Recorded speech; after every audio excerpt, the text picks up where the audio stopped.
तो हम जो है जापान के बारे में इसके पहले क्लास में जापान को जो है पढ़े थे। अब अगला आता है जापान में क्या हो रहा है। हमने देख लिया है जापान में हाराकिरी, इसको स्वाभिमान माना जाता है जापान में। इसको मैं ऊपर कर लेता हूँ।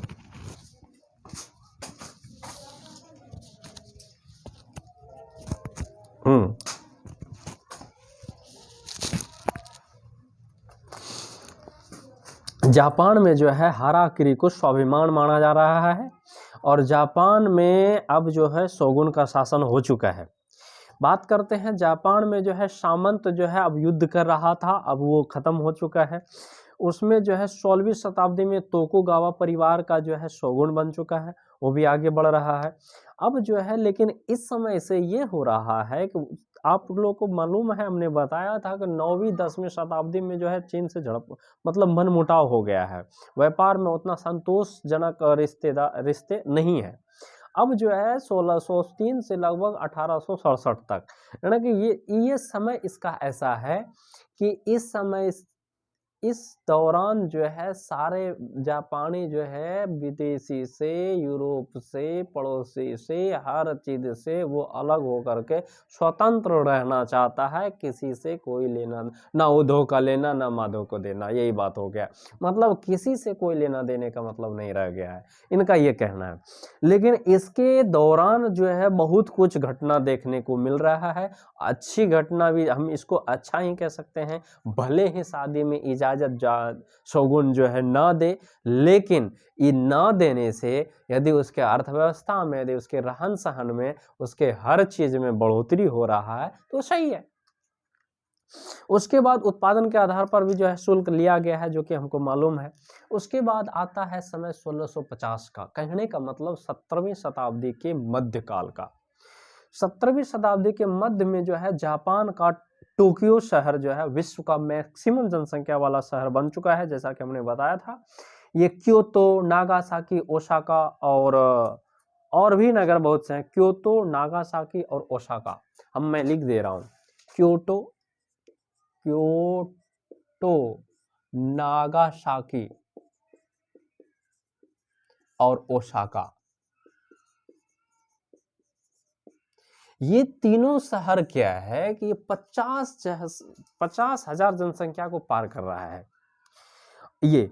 और 6 जापान, इससे और भी बहुत है। 6 जापानी शहर ऐसे हैं, 6 हो चुका है, जो कि यूरोप में ऐसा नाम का है, गिना चुना है। मतलब कम संख्या में इतनी बड़ी जनसंख्या वाला शहर मिलता है यूरोप में, उसमें से ऐसे जो है जापान के 6 शहर शामिल हो चुके हैं, जो कि यूरोप में ऐसा कम ही मिलता है।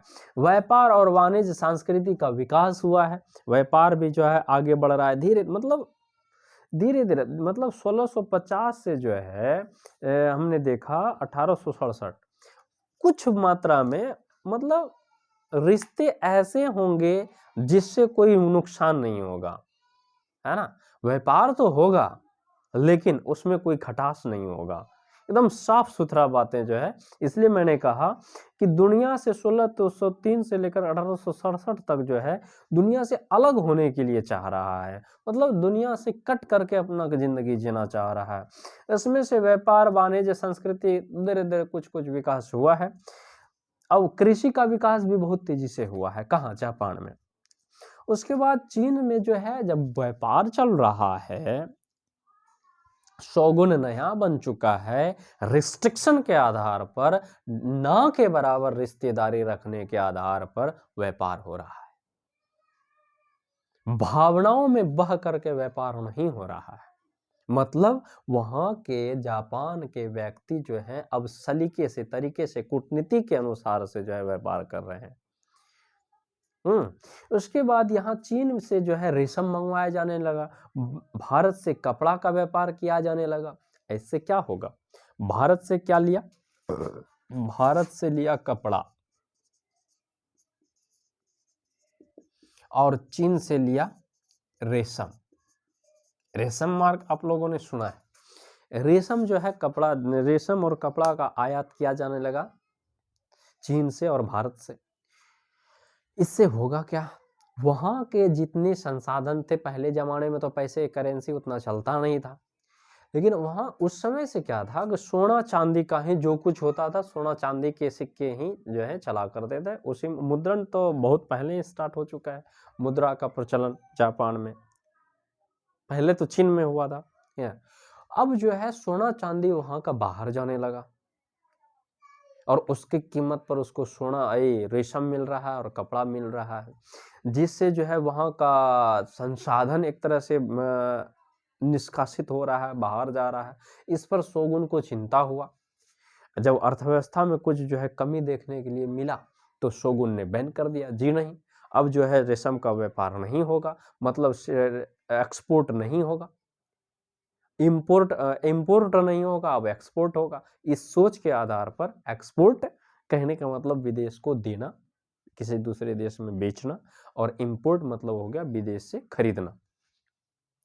अब जो है रेशम का व्यापार बंद, रेशम का उत्पादन इसी शहर में होगा, हमारे जापान में ही होगा, ऐसा शोगुन ने फरमान जारी किया और निशिगन में उद्योग लगा दिया रेशम उत्पादन का। क्या नाम है? निशिगन। निशिगन देख लेता हूं,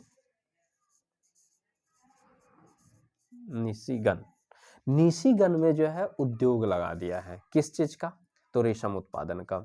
जिसमें उद्योग लगाया गया है ये जो है 16वीं शताब्दी का समय है, अर्थात 1650 के बाद का समय है। यहाँ पर 31 बुनकर काम कर रहे हैं, मात्र 31, 31 बुनकर काम कर रहे हैं, काम कर रहे हैं 31 बुनकर। उसके बाद जो है 17वीं शताब्दी में जो है यही बुनकर धीरे धीरे बढ़ करके 70,000 हो चुका है। जिस चीज का व्यापार करके यहाँ के अर्थव्यवस्था में हानि होता था, उसी चीज का जो है अब व्यापार करके, मतलब है विदेश में बेच करके ये जो है धनी हो जाएगा, हो गया। कहाँ 31 बुनकर काम कर रहा है और 50 साल के बाद ये 71,000 बुनकर को जो है यहाँ पर काम करने के लिए बुलाया जा रहा है, काम कर रहा है। का मतलब क्या है? रेशम उद्योग में बहुत आशातीत वृद्धि हुई है। उसके बाद जो है 1713 में सिर्फ देसी धागा का ही यूज शुरू कर दिया। कब? 1713, मतलब अब 18वीं सदी का समय हो चुका है। जैसा कि हमने कहा कि ये जो है मध्यकाल में, मतलब मध्यकाल कहने का मतलब हो गया 17वीं शताब्दी 1650 के बाद ये जो है 71,000 बुनकर हो चुका है।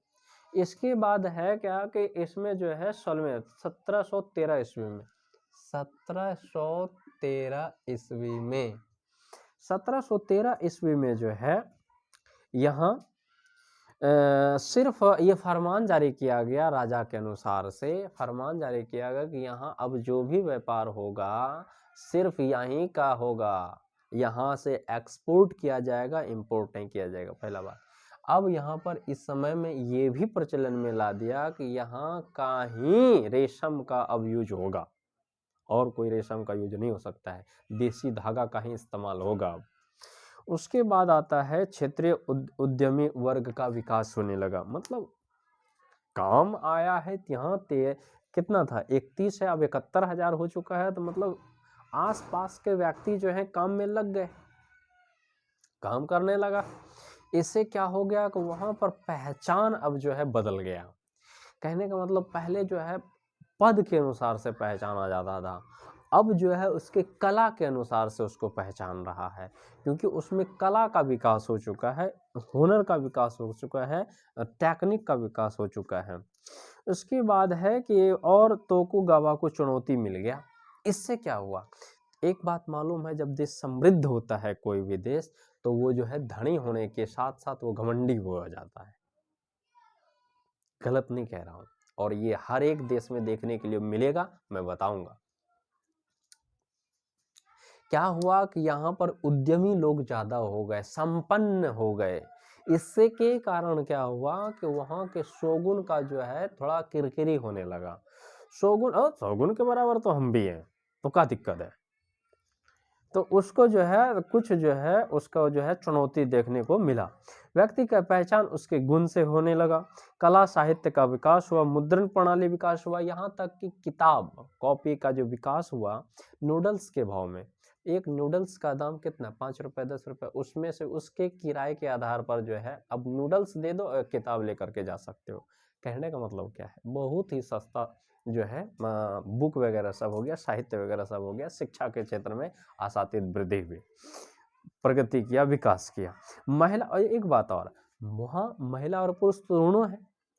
वहाँ की महिला जो है जापानी लिपि को अपनाया, मतलब लिपि तो होता है, जैसे हमारे लिपि है देवनागरी, लेकिन हम लोग इंग्लिश भी यूज करते हैं, अंग्रेजी जिसको बोलते हैं, हाँ नहीं बोलते हैं बोलते हैं।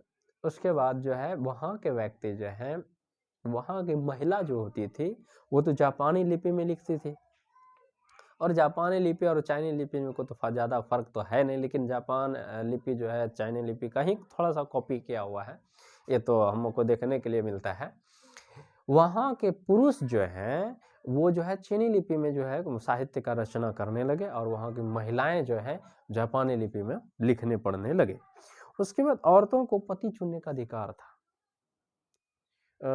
ये बहुत ही पुराने ज़माने से चला आ रहा है। इधर राखी सावंत भी सुने होंगे, और इसके पहले महाभारत में भी हुआ है कि एक था ना, क्या नाम था उसका, जो कि गंगा पुत्र था भीष्म, उन्होंने जो है भरी सभा में जो है तीनों लड़की को लेके चले जाता है और शादी कराता है अपने पिताजी से, या अपने भैया के लिए लेके जाता है। ये तो अपना तो शादी करता नहीं है, वो तो आजीवन जो है ब्रह्मचर्य को पालन कर। कहने का मतलब क्या है, उन्होंने तो किसी को डाला नहीं था, क्योंकि उसको मालूम था हमको शादी तो दूसरे से करना है। तो उसके बाद भीष्म पितामह उसको लेकर, तो कहने का मतलब है कि उस समय जो है पति को चुनने का अधिकार होता था, और अभी जमाना बदल चुका है, अब जो है पत्नी चुनने का अधिकार होता है पुरुष को। होता है या नहीं? और होता है, ऐसा हम देखते हैं। उसके बाद वहाँ जो है औरतों को पति चुनने का अधिकार है। उसके बाद स्वयंवर होता था, उसमें जिसको वर माला डाल दिया वो उसका हो गया। 19वीं सदी का तक जो है, 19वीं सदी तक यानी कि 1800 के अंत तक जो है जापान शेष दुनिया से अलग होकर सुख चैन की जिंदगी जी रहा है। इसके बीच में बहुत सारी थोड़ा मोड़ा घटना ऐसा हुआ है जिसको कि इनकार करते हुए, इग्नोर करते हुए जो है हम ऐसा कह सकते हैं कि उतना प्रतिद्वंद में नहीं है। जिस तरह से ब्रिटेन चिल्ला रहा है,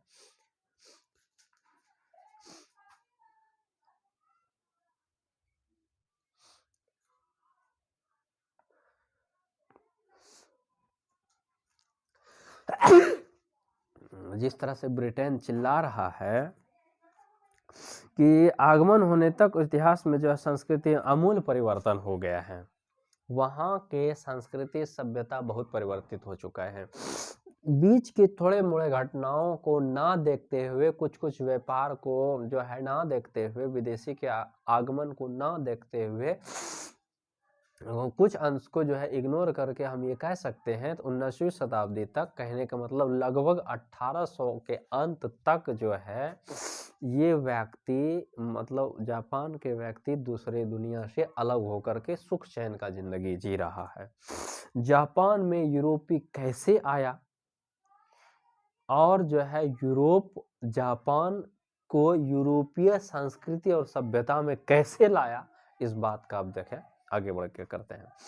जापान में यूरोप का एंट्री कैसे हुआ? सबसे पहले मार्को पोलो, पढ़ेंगे चीन के बारे में तो बाद में पढ़ेंगे, इसके बाद पढ़ेंगे चीन भी क्या है, उसका सभ्यता क्या है, और वो जो है कैसे क्या आगे बढ़ा। दोनों का नगरीकरण है, दोनों का मतलब, हाँ हम देखते हैं जापान में यूरोप का एंट्री कैसे होता है। मार्को पोलो ये यूरोपीय है, ये जो है अपना साम्राज्य में जो है, अपने देश में जो है, अपने स्थान में, अपने जन्मभूमि में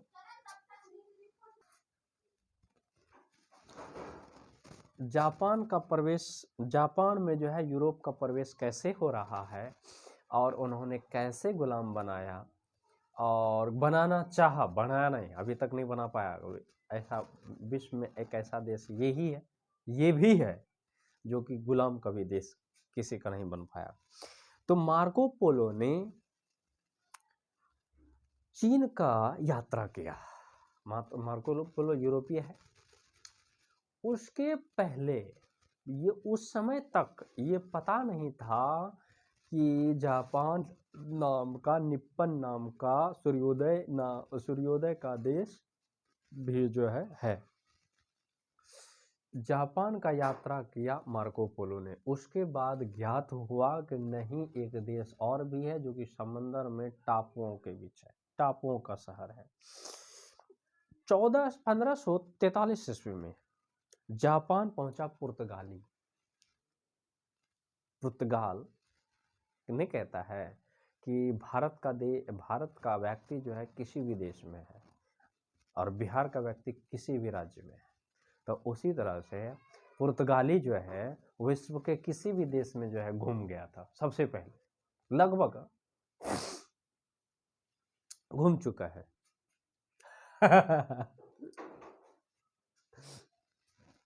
घूम चुका है, कोई बात नहीं। मार्को पोलो ने पहले चीन को जाना पर जापान को बाद में जाना।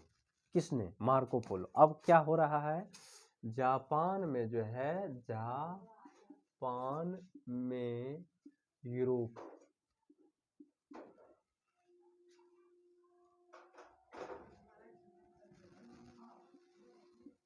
की कैसे हो रहा है वो पढ़ेंगे।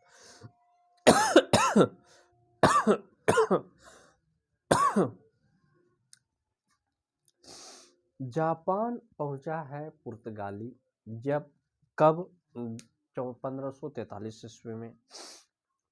जगह का नाम है सातसुमा। 1543 क्या? सातसुमा। कौन पहुंचा? पुर्तगाली जापान पहुंच चुका है और ये व्यापार भी शुरू कर दिया है। आज तक का पहला व्यक्ति है जिससे जो है शांति भाव से है व्यापार शुरू करने वाला। कौन? जापान। और इसके एवज में इन्होंने किया क्या? जापानी जो है कुछ सामान उसको देता था और पुर्तगाली कुछ सामान जो है इसको देता था। ये क्या देता था? इसके पास है भी क्या चीज? कृषि प्रधान देश है ये, कृषि का अन्न का दाना कुछ देगा ये। रेशम का उत्पादन इन्होंने शुरू किया था, रेशम कुछ दे सकता है।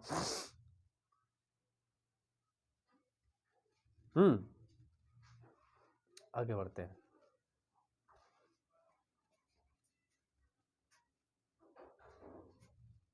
आगे बढ़ते हैं। आग्नेय अस्त्र जो है, शास्त्र जो है, बारूद तो बंदूक बनाने की कला सीखकर इसका विकास किया। कौन? जापानी। जापानी इसका विकास किया है। किसका?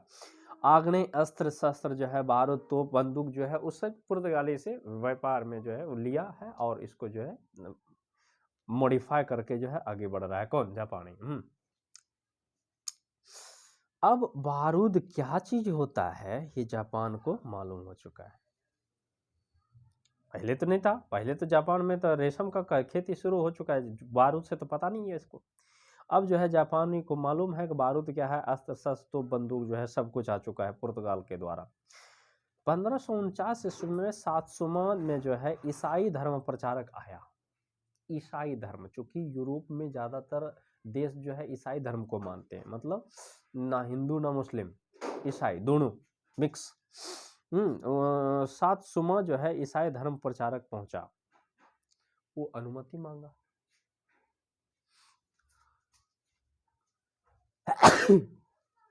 और उसको अनुमति मिल चुका है। किसको? सातसुमा पहुंचा है यूरोप का व्यक्ति, ईसाई धर्म का प्रचारक, उसको भी मिल गया। हाँ कहते अच्छा बात है, डायरेक्ट एंट्री मिल गया। अब क्या था, सातसुमा पहुंचा है, ईसाई पहुंचा। उसके बाद जो है 16वीं शताब्दी के अंत तक जो है स्पेन भी पहुंचा, डच भी पहुंचा, और डच जो है अंग्रेज भी जो है आया। मतलब 16वीं शताब्दी के अंत तक, यानी कि 1599 1599 के अंत तक जो है जापान स्पेन भी पहुंच चुका है। स्पेन के व्यक्ति जापान पहुंच चुके हैं। तो समझ में आया। अब 17वीं शताब्दी शुरू हो चुका है और इस समय जो है और भी यूरोपीय देश, जैसे मान लेते हैं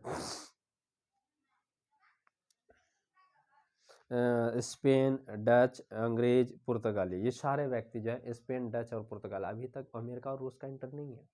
आएगा समय, बहुत इंटरेस्टिंग, एकदम अहम मोड़ पर आता है। डच भी आया और अंग्रेज भी आया। कहाँ? जापान। किस लिए? व्यापार करने के लिए। ठीक है, आया। 16वीं शताब्दी में स्पेनी भी आ गया। लेकिन हाँ, ये सातसुमा में आया है कौन? पुर्तगाली। कब? 1543 में। लेकिन और 1543 के अंत तक, कहने का मतलब 16वीं शताब्दी के अंत तक जो है स्पेनिश भी आ गया।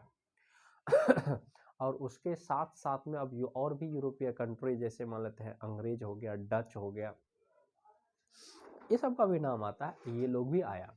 लेकिन पुर्तगाली को रखा गया है सातसुमा में, और ये लोग जो आए, स्पेनिश आए, अंग्रेज आए, डच आए, इस सब को रखा गया नागासाकी में। मतलब नागासाकी शहर में जो है इस लोग को रख करके व्यापार की अनुमति मिल गया आराम से, कोई दिक्कत नहीं है। आज़ादी से रह रहा है पर सुविधाजनक सुविधा के साथ है। कौन? जापान का व्यक्ति। कहीं कोई दिक्कत नहीं है, एंट्री हो रहा है अभी। अभी तो देखो ये करता क्या है, बारूद में आग लगा है, जब फटेगा तब तो पता चलेगा। तो उसी तरह से आज़ादी से रह रहा है जापान का व्यक्ति और यूरोप का व्यक्ति भी, कहीं कोई दिक्कत नहीं है। सबसे पहले कौन आया था? स्पेनिश। और उसके पहले कौन आया? पुर्तगाली। पुर्तगाली में तो छल कपट नहीं था, लेकिन उसके बाद जो स्पेनिश आए उसमें गलतफहमी उसको भर गया था कि जापानी को जो है हम पढ़ा दें। तो स्पेनिश जो है, स्पेन का व्यक्ति, स्पेन का व्यापारी जो आया इसके यहाँ, तो ये लोग जो है सोचा कि क्यों ना अब जो है अपना षड्यंत्र करते हैं। कौन? स्पेनिश लोग। इसके साथ शुरू कर दिया। पुर्तगाली को दिन, 2 दिन, 10 दिन, महीना दिन, जो भी है, एक सुनिश्चित समय के बाद पुर्तगाली को पता चल गया ये कर क्या रहा है। सबसे पहले शक हुआ किस पर? स्पेनिश पर। अब तो इन्होंने सोचा कि इसको निकाल दिया जाए,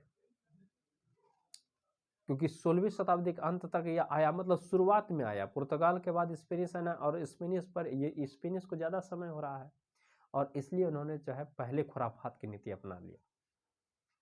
और जापान के व्यक्ति का नज़र उसके हरकत पर पड़ गया।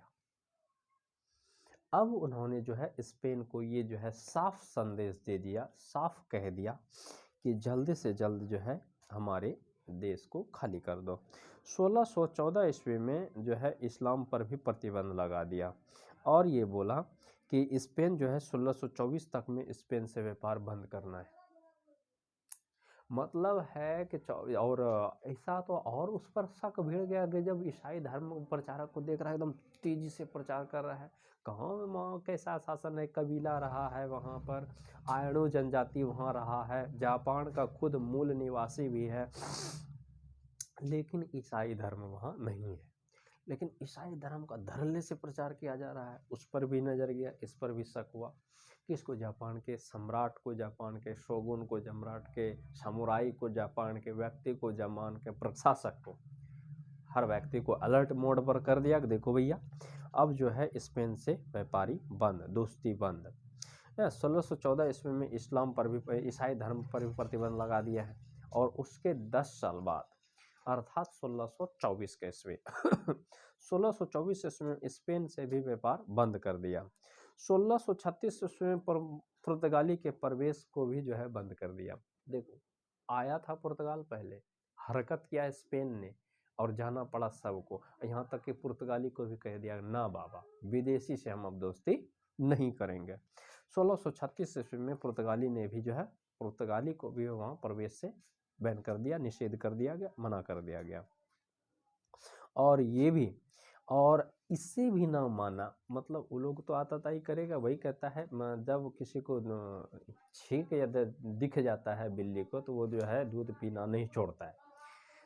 तो उसी तरह से पुर्तगाली तो वहाँ व्यापार कर रहा है, रच बस गया है, उसको तो इंटरेस्ट पता हो गया, वो तो छोड़ नहीं रहा है।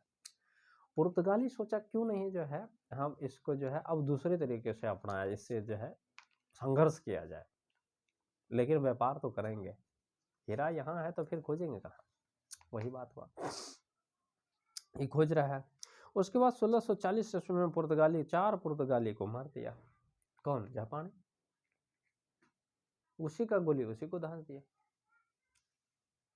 पुर्तगाली ने ही उसको बारूद दिया है, अस्त्र शस्त्र तक टेक्निक उसको उन्हीं ने दिया है, और हुआ वही था, लगा दिया। 4 पुर्तगाली ढेर, उसमें राजदूत भी है, तो कुछ मूल निवासी भी हैं वहाँ के पुर्तगाल के, सारा खत्म। बचा रहा व्यापार सिर्फ डच का, मतलब सारे व्यक्ति को वहाँ से निष्कासित कर दिया। पहले पुर्तगाली आया वो भी गया, स्पेन आया वो भी गया, डच है वो बचा हुआ, अंग्रेज है उसको भी हटका दिया, बगल कर दिया, क्या भैया अब किसी से व्यापार नहीं करना। डच को जो है पता नहीं इस पर साउंड आ रहा है। ठीक है, हम इसके बाद जो है नेक्स्ट क्लास में इसको आगे बढ़ाएंगे। धन्यवाद।